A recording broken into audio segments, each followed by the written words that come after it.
Shalom, welcome to another vlog by Danny the Digger, and this time I am seated in the courtyard of a nice quiet location within the Muslim quarter of the old city of Jerusalem, but it is the place that claims to be the pools of BETHESDA, the site where Jesus performed a miracle.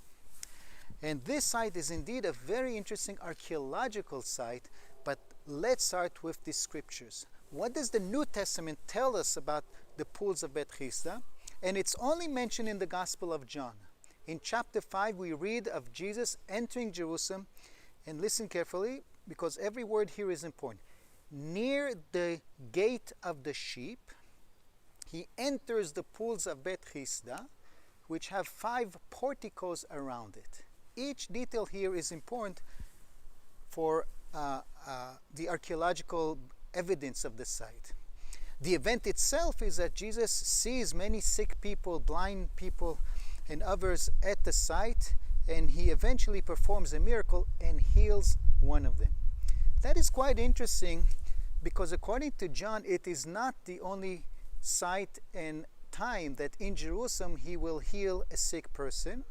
We read in another chapter by John that Jesus performs in another source of water, the pool of Siloam, another miracle of healing a blind person. And some scholars suggest that between the sick people here, the sick person here, and the blind person there, maybe he is correcting, he's healing what David cursed.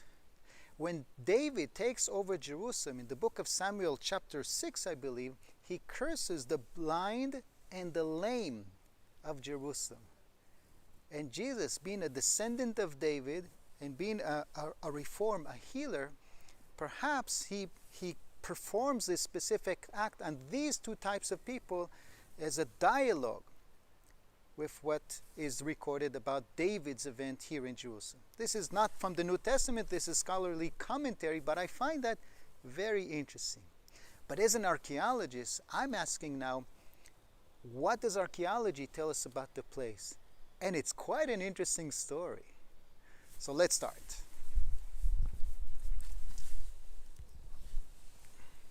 Okay, first of all, this is today a French-controlled area, and you'll see that the signs are in French as well as in English. But before we see the interior, I want to start with the entrance.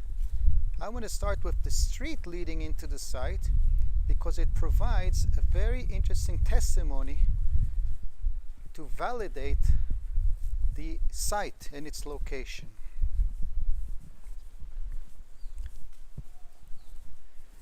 Okay, today this is a compound within the Muslim quarter of the old city of Jerusalem, and as you step out to the street, you are actually facing the northern side of the Temple Mount. We are just next to the Temple Mount, but more significant, disturbing this car, more significant, there is a gate there. There is a gate that today is called the Lion's Gate, after some decoration of lions placed there in the Mamluk period. In the Byzantine time, it is called the Gate of Stephanos, and there were other times when it was called the Jericho Gate because it led towards Jericho. But perhaps this is the gate that was called in the New Testament time the Gate of the Sheep. And now that is an interesting question. First of all, why are so many cars disturbing my recording, getting me totally out of focus? Okay, let me get in and try to get my act together. Sorry about that. But perhaps this gate was called the Sheep Gate because this is where the sheep were brought into Jerusalem for washing them at the pools perhaps, and then preparing them for the animal sacrifice. And you know what? This is exactly what Eusebius, a 4th century Christian source, tells us about the meaning of the name and the activity that took place here on ordinary basis. Archaeology, however, suggests another possibility, which we are yet to see. But first of all, let's review the stratigraphy of this whole area based on the excavations carried out here in the late 19th century. So first of all, here we go. These are the pools of BETHESDA as were found in the excavations. Unfortunately, you're not going to see all of those pools. Most of them are still waiting to be uncovered. We only have about this much, but there are definitely two big pools. And here comes the interesting part. If you make a colonnade around them, you end up having 1, 2, 3, 4, and a fifth one in the dike here in the middle. A total of 5. And that's exactly what the Gospel of John tells us, that it had 5 colonnades around it. Now, in the Byzantine period, a big church is built over the dike to mark the event of the curing of the sick person here. What's interesting, amazing I would say, is that the Crusaders, as usual, the Crusaders messed up so many traditions from the Byzantine period. They still related to the miracle performed by Jesus, but next to it they made a much bigger church that is named after Saint Anne. Anne, Hannah, the mother of Mary. And yes, in the Middle Ages, a tradition developed here that this is also the burial place and the perhaps home of the childhood of Mary, the mother of Jesus. And we will visit this church and see the site that claims to be the very spot where Mary was born. And that is a very interesting medieval tradition. Of course, the New Testament does not record any of this. This is now I forget the word in English. All of the layers combined together, and the cars are honking outside. So let me get into the site to a more quiet area, and of course to see the archaeological evidence. But first of all, I see here another map which I'd like to refer to, if the car would let me. This is a general map of Jerusalem in the time of Jesus. The focal point was the Temple Mount, and the southern part of the city had the Pool of Siloam in its southern end. North of the Temple Mount is where the pools of BETHESDA are. And apparently it was not the only set of pools. We have additional pools around it. The New Testament only records the pools of BETHESDA and the miracle performed by Jesus at that site. Let's see now the actual site. First of all, as I think I mentioned before, today it is French controlled. You can see flag of France hovering up there. Bonjour! And in the courtyard itself, there are quite a few archaeological, architectural artifacts from different periods, which one can only guess their time and context. I can see here, for instance, a nice looking Corinthian capital made out of imported marble. If I had to guess, I would place it in the in the Crusaders period, but who knows? Definitely this smaller size capital fits the time of the Crusaders. One thing is quite for sure, this is definitely from the time of the Crusaders because there is an inscription. This is the tomb of Jean de Valenciennes, some crusader that died and was properly buried in Jerusalem. Later the tomb was cleared, but the tombstone is lying here on display. But we are here on a different mission. We are trying to track the remains of the pools of BETHESDA. So let's move on.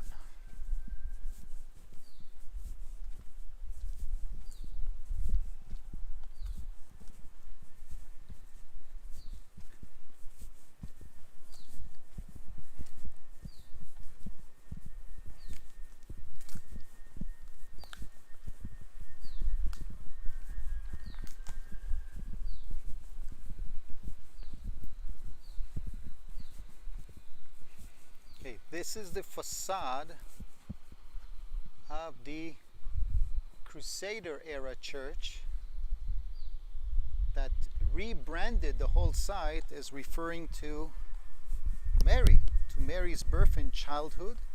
It is named after her mother, the grandmother of Jesus, if you wish, Saint Anne. And maybe it's not the main topic here, but it is an amazing complex. Also because it's fully intact. Unlike most of the Crusaders' churches, it was not destroyed by the Muslims after expelling the Crusaders from the Holy Land. Instead, it was actually turned into a madrasa, into a Muslim school. And in the 19th century, it was repurchased by the Catholic Church, given to a French Catholic order, which maintains it to this day. But because it was reused by the Muslims, it was not destroyed. And look how nicely and intact it is standing. It is one of the best examples of Romanesque architecture in the Holy Land. But again, we're here for a different purpose. The pools of BETHESDA. I will return back to this church. And here we go. I have to confess, it's a mess. The pools of BETHESDA today contain remains going back to Hellenistic times, the time of Jesus, the Roman period, the Byzantine, and the Crusaders. So you do need some imagination and a good guide to try and make sense of it all. That's what I'm here for. So first of all, let's look for the bedrock.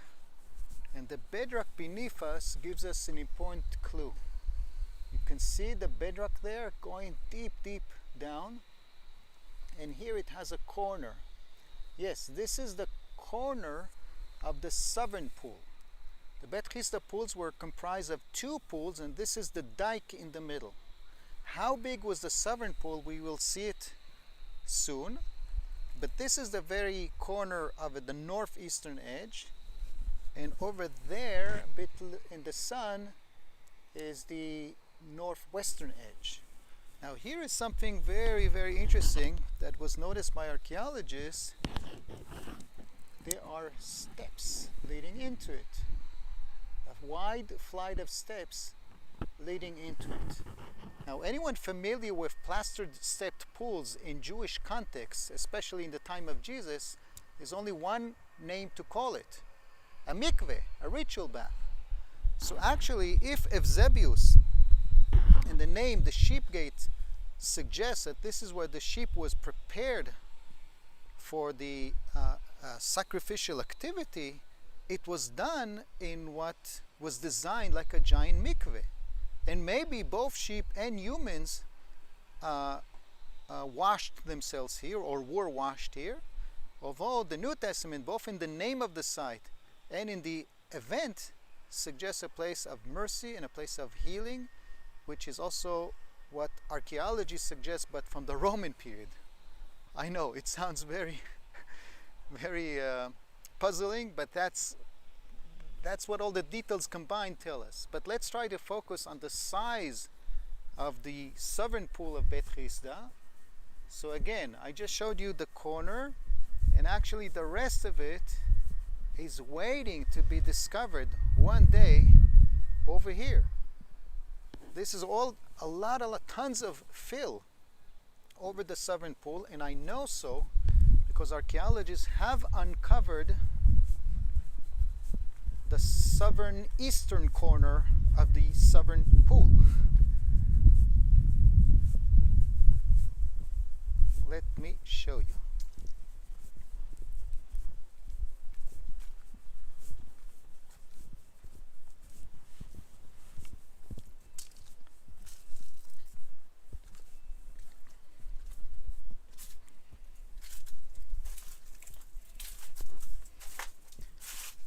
Here we go. Here we go. Let me zoom in a bit.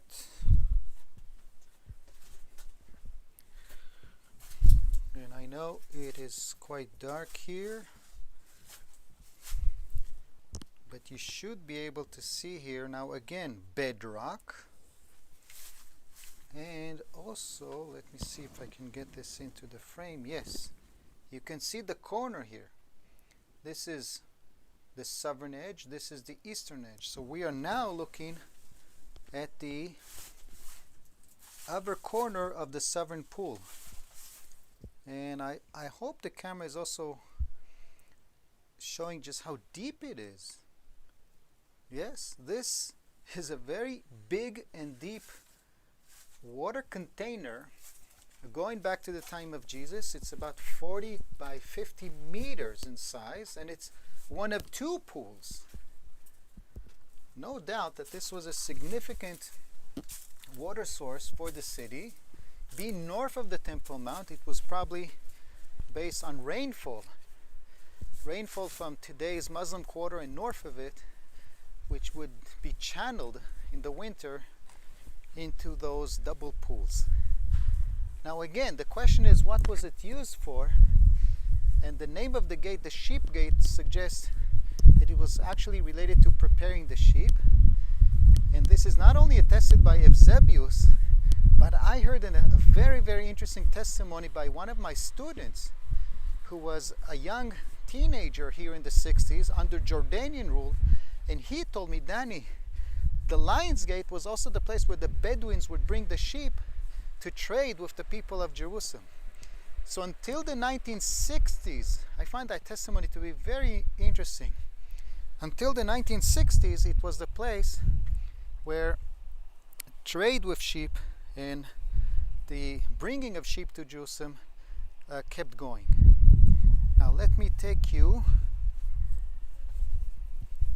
into the dike and try and see if I can reach another corner of this complex. First of all, above our heads now is the Crusader Chapel, but also these arches are part of the suspension to support the Byzantine Church. As I said before, it's a bit confusing. There are several layers of use here. There are a few signs, but they're not always telling the whole story properly. Yes, so now I'm in the fill of the southern pool, and look at the tons of debris that could be taken out of here to expose the full size of the pool. Now I'm walking over the dike, and if we enter here,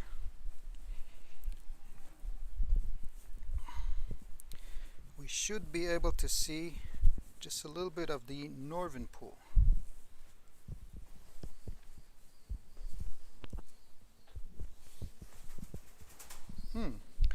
Now it's home for pigeons, apparently. Actually, I was here about a year ago filming for the Science Channel, and boy was it messy.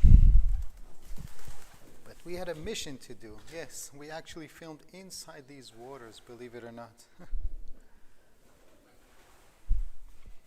Okay, now down here you can see the wall indicating this is the beginning of another pool, the northern pool. And maybe these pigeons can tell us anything else. Yes, pigeons? No? Nothing to contribute? You know that 2,000 years ago your ancestors were a popular sacrifice by the Jews? Do you know that there's a restaurant to this day that sells stuffed pigeons here in the city? I would remain cautious, that's all I'm saying, my dear pigeons.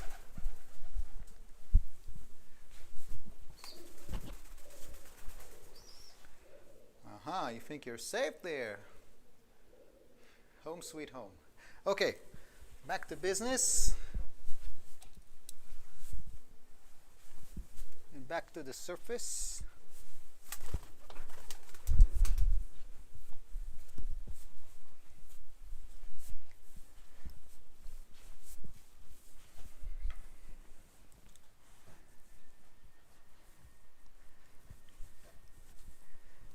the sign is telling us that this is now the underground of the Crusader church or chapel that was here. This is the crypt of the Crusaders church, whose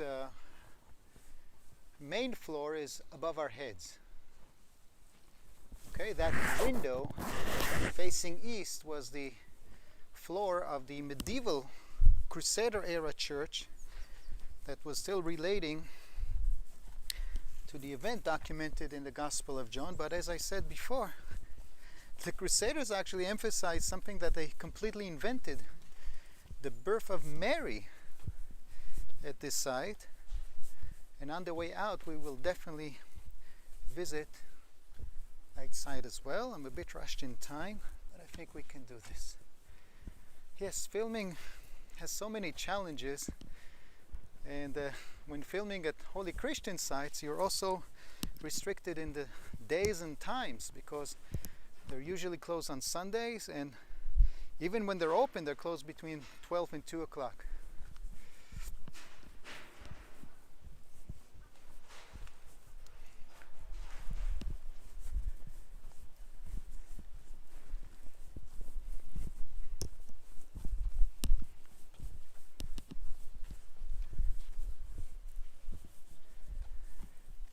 Okay, this is now an additional section which adds a whole new additional dimension to understanding this site. These vats and remains turned out to be relating to the late Roman period, and they were a testimony to an Asclepion, a place of healing. Doesn't that sound familiar? We said that BETHESDA is the place of mercy, meaning the Jewish name in the days of the temple might indicate a link to a belief that this is a place of healing. The New Testament records Jesus healing at the place, and then we have archaeology telling us that in the days of Ilia Capitolina, when the city is completely Romanized, the Jews are expelled, and it is a city inhabited by mostly Roman military veterans, this specific part was also related to healing. What a very, very interesting combination. Okay, so this is another layer, but here you have a base with a cross which connects to this area where once one could see here a mosaic floor. It's all covered up by sand right now, but the signs here are telling you that here they also found a small chapel from the Christian times that perhaps related to some saint, a martyrion, a place commemorating a certain martyr. Okay, so once again, the earliest evidence here goes to the Hellenistic period, to the days of the Maccabees. That's perhaps when the pools of BETHESDA began to be formed. In the times of Jesus, it was a big complex with 2 pools, maybe related to preparing the sheep, maybe related to additional site where one could purify before going up to the temple.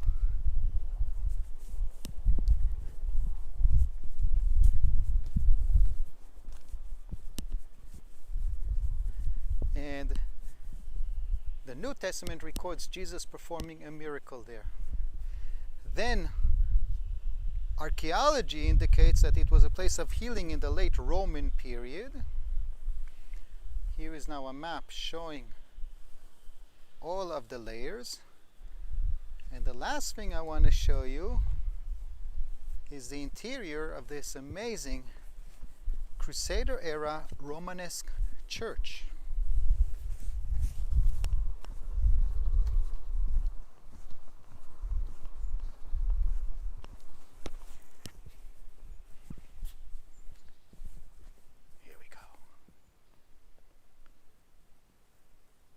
Look at this interior design. You can even hear my echo very clearly. This is quite an amazing place to chant, as the echo vibrates the sign so beautifully. Now here you have a sculpture, a Christian sculpture of an adult and a child. The first response might be, oh, it's Mary and Jesus. No, the child is a girl. This is Mary as a girl and her mother, Saint Anne, Hannah. Hannah and Joachim were the parents of Mary, the grandparents of Jesus, and this church from the Middle Ages claims to be the place where they lived.